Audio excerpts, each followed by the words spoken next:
Okay. Again, ulitin ko po, ito may pinost po ako rito sa X. Para po sa mga nangungumbinsi kay Leni Robredo, para sa inyo po 'to. Munta nga at nakakaawa yung mga dilawan at kakamping. Paulit-ulit na sinisiraan ang pinakamalakas nilang kalaban sa politika. 6 na taon silang maninira ng kalaban, pero di naman naghanap ng leader na pwedeng mamuno sa Pilipinas. Tas 'pag malapit ng eleksyon, lahat sila mananawagan na tumakbo si Leni. Na hanggang sa malapit na yung pagpa-file ng candidacy, di pa rin nakapagpasya si Leni kung tatakbo o hindi. Mag-iiyakan pa mga celebrities, tapos bibigay din naman si Leni. Tas iaasa sa lahat ng tauhan at volunteers yung kampanya.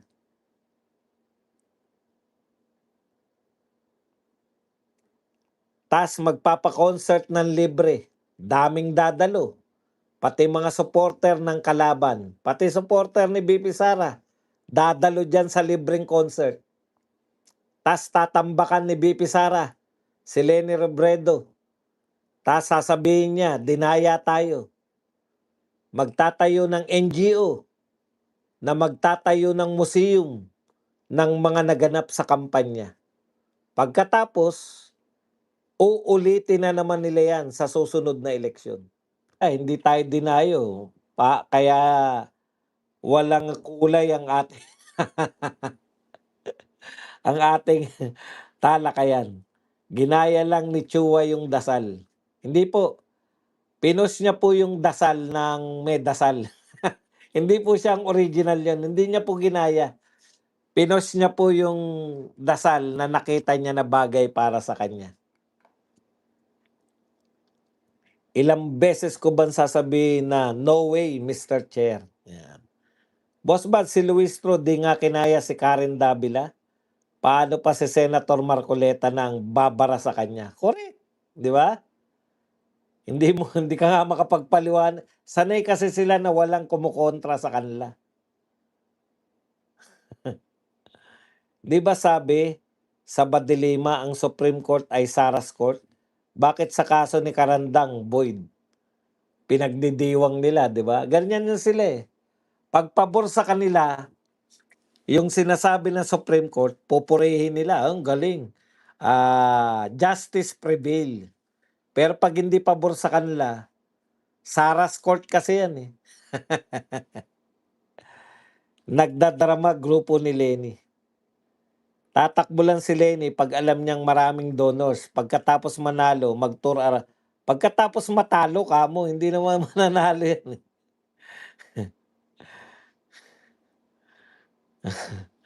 Pagkatapos matalo, magtutour around the world. Pasok na mga trolls, namimiss na namin kayo.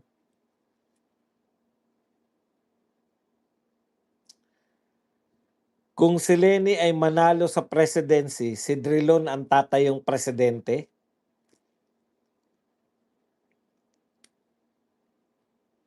Hindi natin alam. Pwedeng si Llamas.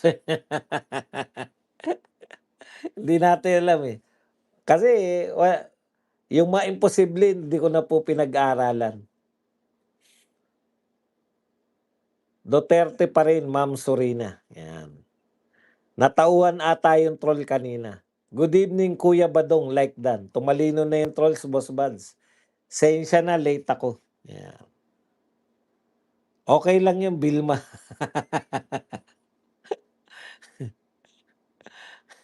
Paano tayo maniniwala kay Vice Ganda? Siya mismo, di alam ang kasarian niya. Sobra, sobra naman to si Roger Dats. Hindi po natin binabatikos yung tao dahil sa kasarian. Wala tayong kinalaman, mapalalaki, mapababae. Basta hindi po natin kapanalig, kahit po bading. Boss Bads, ang sabi pa ni Joel Chue, salamat Chat GPT. Hindi niya naman po sinabi na original niya yun. Pinost niya lang. In fact, meron nga po, 702 likes na tayo. Oh, yan lang ang maganda 'pag panay supporter natin nanonood. Mag-likes po kayo. 635 likers yung hindi nag-likes, trolls. Doc Bad, sabi pa ni yan. Sabi ni Jack Argota, mangalan mo, indun malis. Walang inos ng bakla.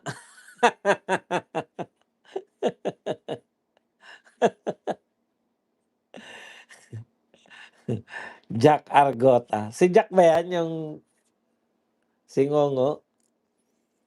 Replay ko na lang ito, Kuya Badong. Opo. Bakit nagdasal si Chua? Machuchugi naman siya. Hindi ko po alam.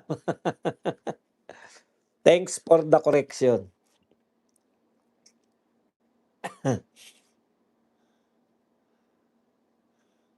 Gagamitin lang nila siligaw. Rector resign. Wala, hindi po magre-resign.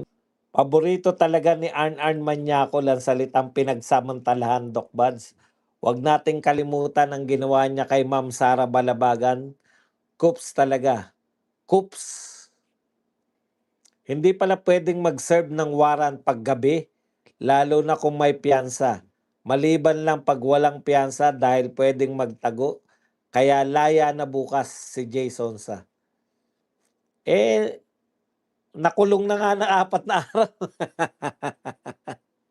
Hindi po. Nakalagay kasi dun nung una sa warrant of arrest, not bailable. So, hindi po siya bailable nung una. Ngayon na lang po, ngayong linggo lang po, kinorek na ng judge na bailable pala. Basta hindi natin alam kung yan ba sinadyang nagkamali o nagkamali talaga, di ba? Hindi pala pwedeng mag-serve ng warrant paggabi, lalo na kung may piyansa. Yun. Kaso nga, yung sineserve nila yun, not bailable ang nakalagay.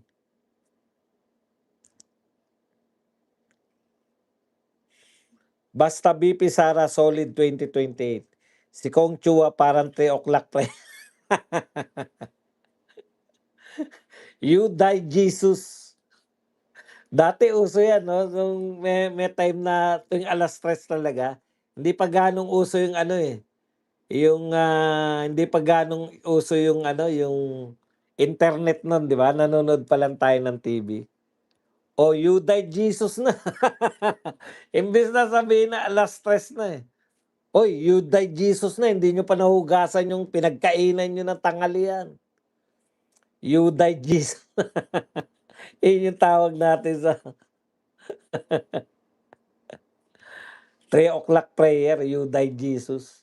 Paborito talaga ni Arna yan.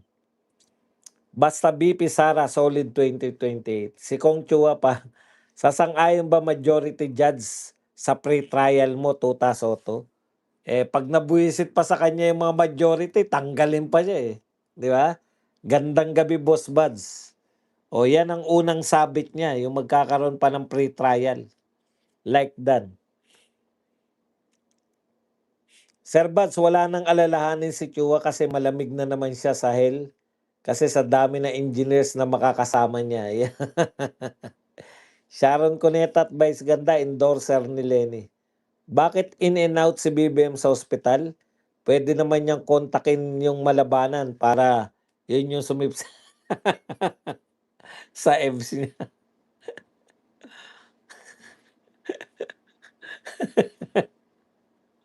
Pag sinipsip ka ng malabanan, pati bituka mo ko.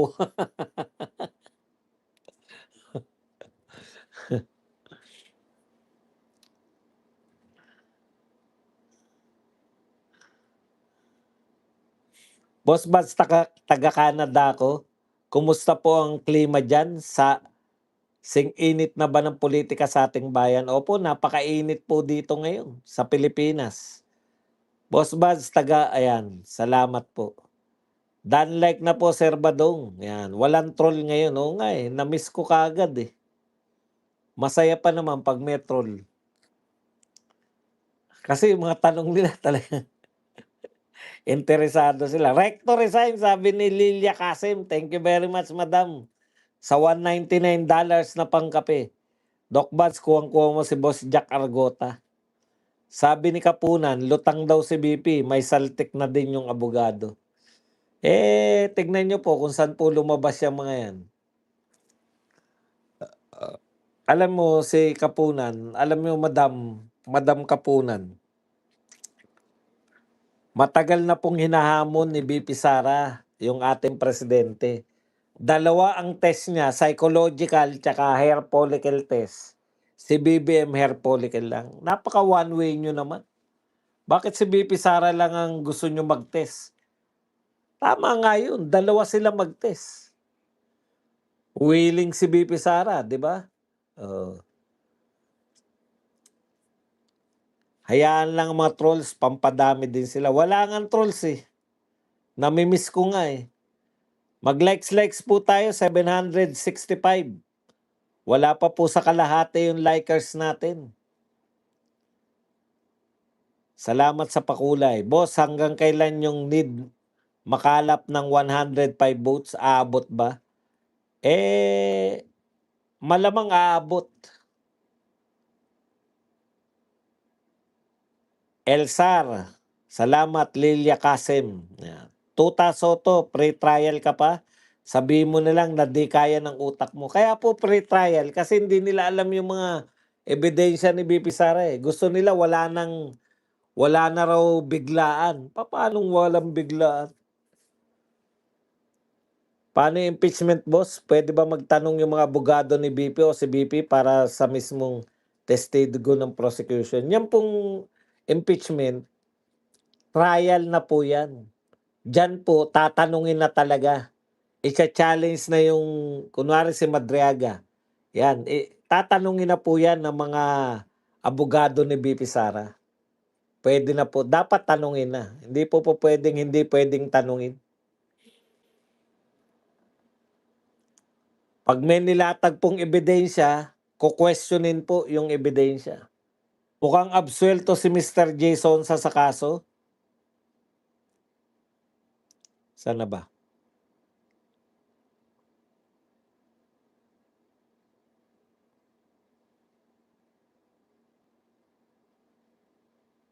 Mukhang absuelto si Mr. Jason sa kaso sa dami ng technicalities. Correct. Boss Badong, makukulong ba si Chua pag naging presidente si Sara? Aba, hindi po ako manghuhula. Pero kung may maikakaso po, malamang pinabuwag nga yung mga pinatayo niya, di ba? Ano ibig sabihin nun? Bakit pinabuwag?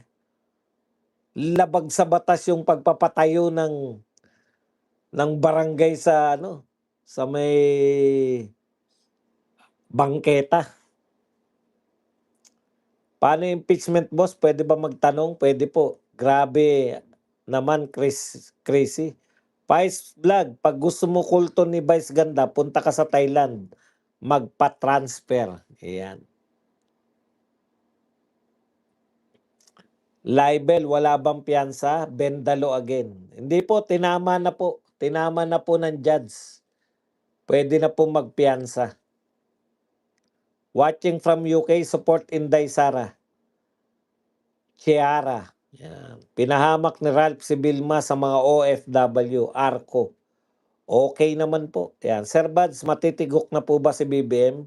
Late na kasi ako sa live mo. Wala naman po. Nilinaw naman po ni Aimee na buhay po si BBM. Pero yun nga po ang sinabi niya, in and out sa ospital, kaya dapat maglabas sila ng medical bulletin. Di ba? Para fair po sa atin. Basta mga troll magsalita. Yan, nape-pressure kalaban kaya may saltik naman issue nila. Yun na nga eh. Kung ang issue po nila hindi nakarapat dapat iboto, pan 2028 na yun. Ang tanong, sinukuan nyo na ba yung impeachment?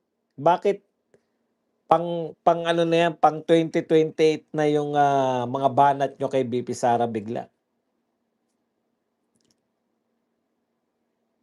Meron pa ba yung channel mo na kantahan? Ay, wala po akong kantahan na channel. Nakikikanta lang po. Pumapasok lang po ako sa mga kumakanta. Malay niyo baka tayo makakanta rin. Kunin ng defense team si Estrelito Mendoza, magaling yun. Naku, matandang-matanda na siguro yun. Boss Bas, galit na galit si Captain Dado. Hinamon na yung NBI na imbestigahan kung si BBM bang nag-jumping jack sa Malacanang. Lagi namang galit yun si Dado. In fairness, sikat po si Dado, si Captain Dado, sikat yan pagka pinagkakaguluhan din ng mga tao yan. Basta-basta mga troll magsalita, yan. Nape-pressure na makalaban kaya may mga saltik naman issue nila. Kaya pala pinagre-resign na lang ni Soto si BP, in and out na pala si Bangag sa ospital. Instant pangulo nga naman siya. Hindi po ganun yun. Mamimili po yung presidente ng vice president. Hindi po, ngayon, ganito po, halimbawa po, sabay na nawala yung presidente tsaka si vice president. Yun po yung succession po, no? Succession. Pero pag nawala po vice president, yung presidente po ang mamimili ng vice president. Hindi po automatic na yung kunwari may presidente. Ano na raw po, patay na raw po pala si Attorney Estelito Mendoza. Hindi ko na rin alam. Alam ko matagal na yun dahil nung panahon pa ni Erap, ang galing magtanong talaga. No? Sis, Heidi Ching, di ka panipaniwala na may dala ng septic tank, biglang naka-jumping jack pa. NBI matibag, tinibag ng mga senador. Boss Bas, totoo ba sinabi ni Drilon na malaglag si Soto kapag nag-free trial? Hindi naman po sinabi na malalaglag siya pag nag-free trial. Ang sinabi po ni Drilon, pwede po siyang malaglag anytime. Pag hindi po niya nakumbinsi yung majority, di pumalag po sa kanya yung majority, pwede po siyang tanggalin. Thank you very much ulit kay Pies TV Vlog. Boss Baz, kaya matagal ako nawala kasi na-stress lang ako sa araw-araw na dumi ng politika sa atin dyan. Pero team replay ako araw-araw. Maraming salamat, Pies TV Vlog.